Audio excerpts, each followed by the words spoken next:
اعوذ باللہ من الشیطان الرجیم سورۃ البقرہ آیت نمبر 214 انشاءاللہ آج ہم پڑھیں گے۔ بسم اللہ الرحمن الرحیم۔ ام حسبتم، کیا تم نے خیال کیا ہے، ان تدخلوا الجنہ، کہ تم جنت میں داخل ہو جاؤ گے، ولما یأتیکم،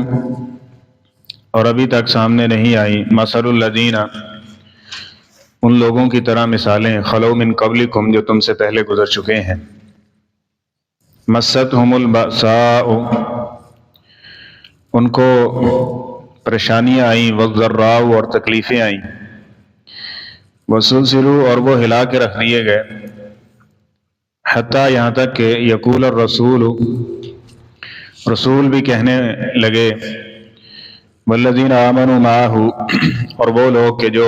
ان کے ساتھ ایمان لائے تھے، متی نصر اللہ، کہ اللہ کی مدد کب آئے گی، الا تو سن لو، ان نصر اللہ قریب، یقیناً اللہ تعالیٰ کی مدد بہت قریب ہے۔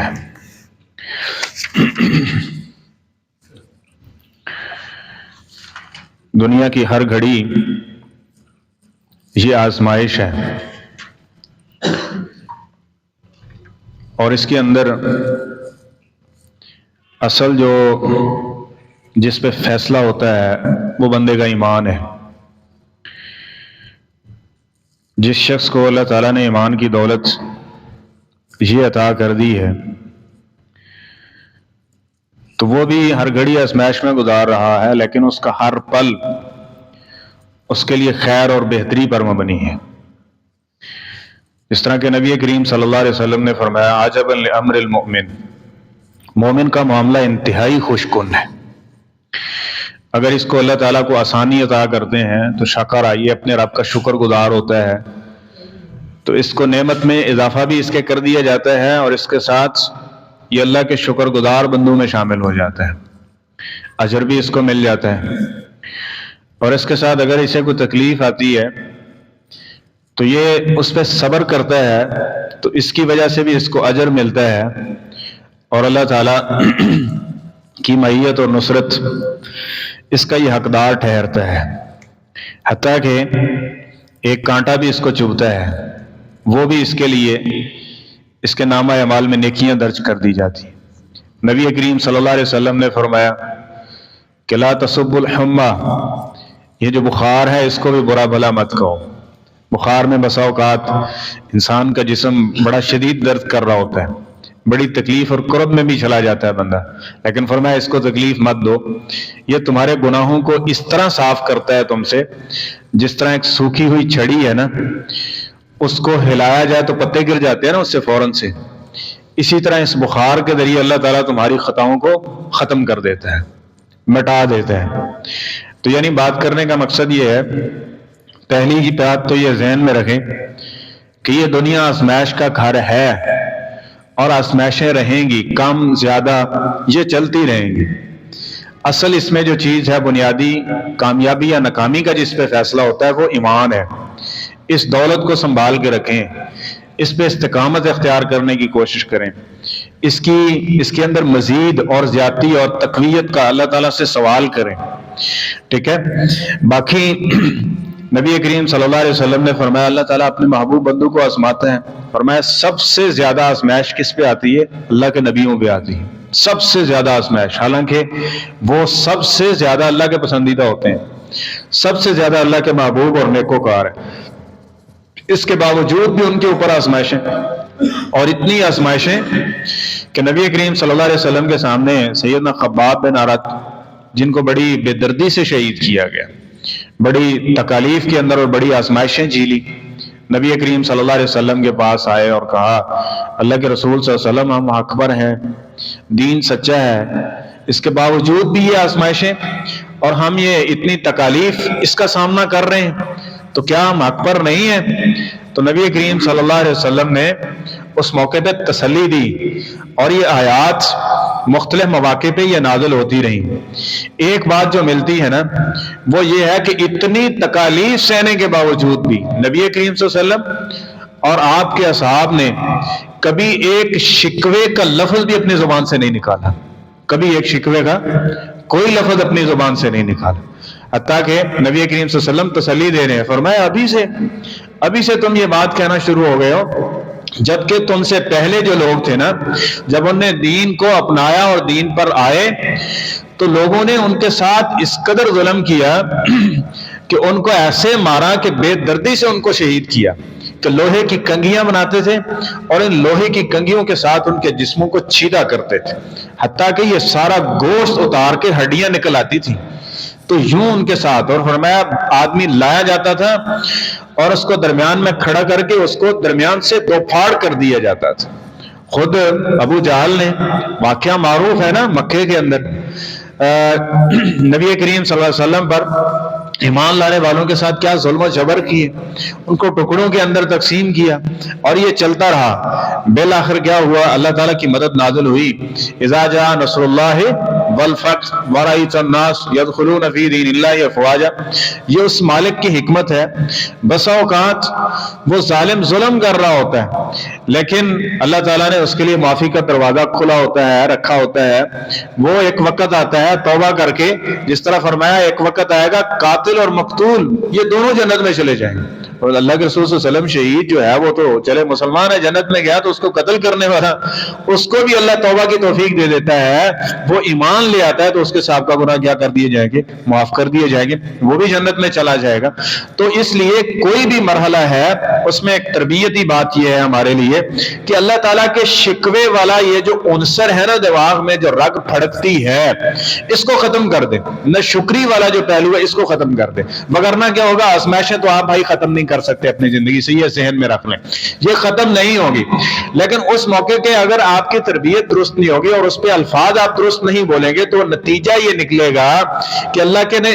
بے صبرے یعنی صبر نہ کرنے والے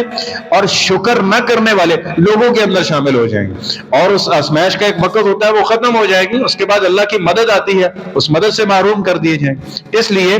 ہمیشہ اپنے رب کے قدردان، اس کے شکر گزار، اور اس نے جس لمحے میں رکھا ہے دعائیں ہوں، کوشش ہو انسان کی، لیکن انسان کے بس میں کیا ہے؟ جو اللہ تعالیٰ چاہیں ایک پتہ بھی اس کے اجازت کے بغیر نہیں گر سکتا۔ تو فرمایا ہم تمہیں یہ آزمائیں گے، اور خاص طور پہ اہل ایمان ہے تو بس اوقات یہ حالات دیکھ کے دل پسیج ہوتا ہے، خون کے آنسو رویا جاتا ہے کہ یار یہ کیا صورتحال بن رہی ہے اور کس طرح سے یہ چل رہا ہے، ٹھیک ہے؟ اس کے لیے کوشش ہونی چاہیے، اپنی کمیاں کوتاہیاں ان کو دیکھ کے درست کرنے کی کوشش ہونی چاہیے، لیکن بہرحال کسی صورت کے اندر بھی کہ اللہ، بعض لوگ یہ کہہ رہے ہیں کہ جس طرح لبرل طبقہ ہے یا اس طرح ہے، وہ اب دینداروں کو کسی مشکل اور پریشانی میں کہتے ہیں تو جاؤ اپنے رب سے کہو، حضرت سیم یہی باتیں انبیاء کو کہی گئی، اور خود نبی کریم صلی اللہ علیہ وسلم کو بھی ان لوگوں نے کہی، جاؤ اپنے رب سے کہو کہ یہ چیزیں ختم کر دے۔ اور منافقین نے تو تانا دیا تھا کہ آپ کے اصحاب اور آپ بڑی تنگ دستی اور فقر کا جو ہے یہ مرحلے گزار رہے ہیں، اور آپ کو ریکویسٹ کرنی پڑتی ہے، اپیلیں کرنی پڑتی ہیں کہ آپ ان اصحاب صفا کے اوپر خرچ کرو، یہ کرو۔ تو انہوں نے کہا کہ ان اللہ فقیر و نحن اغنیاء، تو اللہ فقیر ہے ہم غنی ہیں، اگر اللہ نے تمہیں نہیں دیا نا تو اللہ نے نہیں دیا تو اس کا مطلب تم اللہ کے ہاں مقبول نہیں ہو، حالانکہ یہ میزان تھی نہیں۔ اب انہوں نے اس کو الٹ سمجھا نا، جو درست زاویہ تھا اس کے مطابق اس کو نہیں سوچا۔ تو خاص طور پہ پھر اگر ایمان اور اسلام کی طرف آئیں گے تو کچھ نہ کچھ آزمائشیں ہوں گی، اور ان آزمائشوں کی صورت میں اللہ بہتر بدلہ وہ جنت کی صورت میں عطا فرمائیں گے۔ تو فرمایا ہم حسبتم ان تدخلوا الجنہ، شاید تم نے سمجھا کہ جنت میں تم داخل ہو جاؤ گے اور تمہارے اوپر جس طرح پہلے لوگ آزمائشوں سے گزرے کوئی آزمائش بھی نہیں آئے گی۔ اللہ تعالیٰ فرما رہے ہیں کہ پہلے لوگوں پہ جس طرح جتنی آزمائشیں آئیں اتنی آزمائشیں تم پر نہیں آئیں۔ اصحاب الاخدود کو دیکھ لو ان کے ساتھ کیا ہوا، ٹھیک ہے؟ سورہ یاسین میں 3 انبیاء کرام کا ذکر ہے، پے در پے ان کو شہید کر دیا گیا، ٹھیک ہے؟ اور ان کو ماننے والے جو ایک اللہ کے ولی تھے ان کے ساتھ انہوں نے کیا کیا، اصحاب کہف ہیں ان کے ساتھ دیکھ لیں، جناب نوح علیہ السلام 950 سال انہوں نے اس آزمائش کے اندر گزارے، جناب ابراہیم علیہ السلام کو دیکھ لیں گے، اور اسی طرح دیگر انبیاء کرام، یہ سارا بڑا پڑا ہے قرآن پاک کے اندر یہ مثالیں۔ تو فرمایا یہ تم سے پہلے یہ ساری مثالیں گزر چکی ہیں، مستهم البأساء والضراء والزلزلوا، ان کو ہلا کے رکھ دیا گیا، حتی یقول الرسول، حتی کہ رسول بھی کہنے لگے کہ والذین آمنوا معه، اور جو ساتھ ان کے مومن تھے، کہ متی نصر اللہ، اللہ کی مدد کب آئے گی؟ تو اللہ تعالیٰ فرما ہمارے اعلیٰ یہ ذہن میں رکھو کہ ان نصر اللہ قریب، اللہ کی مدد مومن کے ساتھ ہی ہے، وہ آئے گی، بے ضرور آئے گی. اور مومنوں کو جب یہ ایمان اپنے اندر پیدا کر لیں گے، کمیاں کوتاہیاں ہیں ان کو جب یہ درست کر لیں گے تو اللہ تعالیٰ کی مدد ضرور آئے گی اور وہ اس میں غلبہ پائیں گے اور اللہ تعالیٰ کی اعانت اور نصرت ان لوگوں کو نصیب ہوگی. تو اس لیے نبی کریم صلی اللہ علیہ وسلم پہ بھی آپ دیکھیں احد کے اندر کیا ہوا ہے. احد کے اندر اب یہ ایک چھوٹی سی چیز تھی، اس میں ایک ہمارے لیے سبق کا موضوع بات یہ ہے کہ یہ جو تکالیف اور آزمائش ہوتی ہیں بسا اوقات انسان کے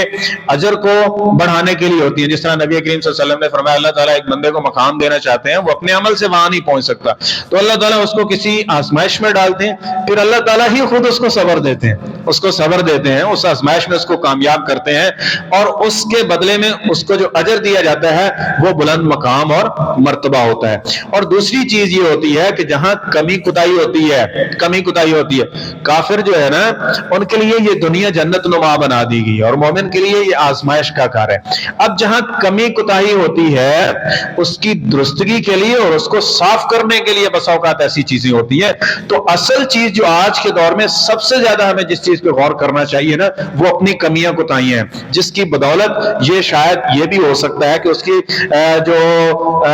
تکلیف اور سزا کی صورت ہے اخروی اس کو ختم کیا جا رہا ہے. اس کی ایک بڑی مثال لے لیں کہ نبی کریم صلی اللہ علیہ وسلم نے احد کے موقع پہ فرمایا تھا اس درے کو تم نے نہیں چھوڑنا. اب اتنی سی بات ہوئی کہ اس درے کو چھوڑ دیا تو آپ نے دیکھا اس کے بعد کتنا بڑا نقصان اٹھانا پڑا. 70 صحابہ نبی کریم صلی اللہ علیہ وسلم کے شہید ہوئے اور خود نبی کریم صلی اللہ علیہ وسلم زخمی ہوئے. آپ کا چہرہ مبارک زخمی ہوا، آپ کے دانت مبارک ٹوٹ گئے، ٹھیک ہے، آپ کتنی کرم میں. اور اسی جنگ کے اندر جناب سیدنا حمزہ رضی اللہ تعالیٰ عنہ سید الشہداء ان کے جسم کے ٹکڑے ٹکڑے کر دیے گئے، مسلح کیا گیا ان کا، ٹھیک ہے. یہ اتنی آزمائش پیچھے کیا تھا، ایک چھوٹی سی چیز تھی کہ آپ نے یہ درا نہیں چھوڑنا اور وہ ہوا، ٹھیک ہے. لیکن اللہ تعالیٰ فرمانے عفا اللہ عنہم، یہ ہم نے کیا کر دیا، اس سے درگزر کر دیا، تم سے یہ معاف کر دیا. یعنی بات کرنے کا مقصد یہ ہے کہ وہ اتنے بہترین لوگ، اتنے عظیم ترین لوگ، ہم کہاں کھڑے ہیں اپنے آپ کو ذرا ماپیں دیکھیں. ہم کیا کرتے ہیں کہ سارا کام اللہ پہ، اسی جہو جے ہیں اسی ہوجدے ہی رہنا ہے، اسی یہ دے نالوں میں تھلے جانا ہے، اس سے بھی زیادہ ہم برائیاں کریں اور ہمیں پرمٹ دے دیا جائے. اللہ کی مدد آنی چاہیے، اللہ کی نصرت آنی چاہیے. اللہ کیوں نہیں یہ کر رہا، اللہ کیوں نہیں کرتا. اور بھائی اللہ تعالیٰ فرماتے ہیں وَمَنْ أَصْدَقُ مِنَ اللَّهِ قِيلًا، اللہ سے بڑھ کے سچ بولنے والا کون ہے، اللہ سے زیادہ وعدے وفا کرنے والا کون ہے. اور ہم میں کمیاں ہیں، ہم نے کوتاہیاں ہیں، ہم اپنی کمیاں کوتاہیوں کو بدلنے کے لیے تیار ہی نہیں ہیں، اپنے طور اتوار بدلنے کے لیے تیار ہی نہیں ہے. یہ یاد رکھ لیں، ایک موٹی سی چیز اور موٹا سا اصول ہے کہ آزمائش ہے، تکلیف ہے، انسان اپنے اندر کو پرکھے، اپنے آپ کو پرکھے اور اپنی کمی کوتاہی سامنے رکھ کے اس کو درست کرنے کی کوشش کرے تو یاد رکھ لیجیے اللہ کی مدد بھی بہت جلد آنے والی ہے. اور یہ انسان مومن ہے اور اس آزمائش میں اللہ اس کا ضرور سبب یعنی سہارا بنے. لیکن آزمائش در آزمائشیں سے گزر رہے ہیں، تکلیفیں در تکلیفیں سہ رہے ہیں، لیکن ٹس سے مس نہیں ہوتے، اپنے معاملات چینج نہیں کرتے، اپنے طور اتوار چینج نہیں کرتے. تو پھر یہ یاد رکھ لیے کہ شاید یہ ان برے اعمال کی صدا کے طور پہ یہ چیزیں مسلط کر دی گئی ہیں. تو اس لیے ہمیں دراصل جو چیز ہے وہ اپنے ان اعمال و افعال ہیں جن کے اوپر غور کرنا ہے اور ان کمیوں کوتاہیوں کو دور کر کے دوبارہ ان چیزوں کے اوپر، اس پہ متعدد احادیث اور ایک پورا ذخیرہ ہے اس حوالے سے کہ جب انسان اس طرف آئیں گے دوبارہ لوٹ کے پھر اللہ تعالیٰ کی رحم و کرم بھی ہوگی. لیکن جتنا دین سے پیچھے ہٹتے جائیں گے یا تو دین کا نام لینا ہی چھوڑ دیں، پھر تو یہ ہے نا کہ یہ سارے معاملے ہی ختم ہو گیا. لیکن دین کا نام لیں گے تو پھر دین کی طرف آئیں گے تو ان چیزوں کے اندر اللہ کی مدد نصرت ہوگی. اور اگر دین کا نام لینے کے بعد دین سے ہی پیچھے ہٹیں گے، خود دین کو جو ہے وہ پیچھے کریں گے تو پھر آزمائشیں سخت در سخت ہوتی جائیں گی اور بسا اوقات آزمائشوں سے بدل کے تکالیف اور سزا کی صورت بھی اختیار کر لیں گی. تو اللہ تعالیٰ سے ایسے وقت سے اور ایسے لمحے سے اور ایسے اعمال سے پناہ مانگنی چاہیے کہ اللہ تعالیٰ ہمیں ان چیزوں سے محفوظ فرمائے. ہم وہ آزمائشیں اور تکلیفیں جھیل نہیں سکتے ہیں لیکن ہم اپنے اعمال پہ تو غور کر سکتے ہیں نا. ان چیزوں کو سامنے رکھ کے اپنی کمیوں کا کوتاہیوں کا اعتراف رکھ کر کے اپنے اعمال کو کچھ نہ کچھ بہتر کرنے کی کوشش کریں. یقیناً اللہ تعالیٰ تو وہ حدیث قدسی آپ کے ذہن میں ہے کہ ایک انسان آنے کا سوچتا ہے تو اللہ تعالیٰ ارادہ ہو چکا ہے بھیا. وہ ایک قدم چل کے آتا ہے تو اللہ تعالیٰ ایک بازو یعنی ایک جو ہے وہ بل اس کے عوض میں ایک ذرا اس کی طرف آ جاتے ہیں. ایک آدمی چل کے آتا ہے تو اللہ تعالیٰ اس کی طرف دوڑ کے آتے ہیں. ہم میں کمیاں ہیں, ہم میں کوتاہیاں ہیں, ہم نے اپنے آپ کو ٹھیک کر کے اپنے رب کو راضی کرنے کی کوشش کرنی ہے تاکہ یہ جو دورانیے ہیں آزمائش کے یہ ختم ہو سکیں اور اللہ تعالیٰ کی مدد اور نصرت انسان کو میسر آ سکے. اللہ تعالیٰ ہم سب کو اپنی اصلاح کرنے کی توفیق عطا فرمائے اور دنیا میں اللہ آزمائشوں سے ہمیں محفوظ رکھے. ایسا کوئی مرحلہ ہو تو اللہ تعالیٰ استقامت کے ساتھ جو دین ہے اس کے اوپر عمل پیرا رہنے کی توفیق نصیب فرمائے. آخر دعوایا الحمدللہ رب العالمین.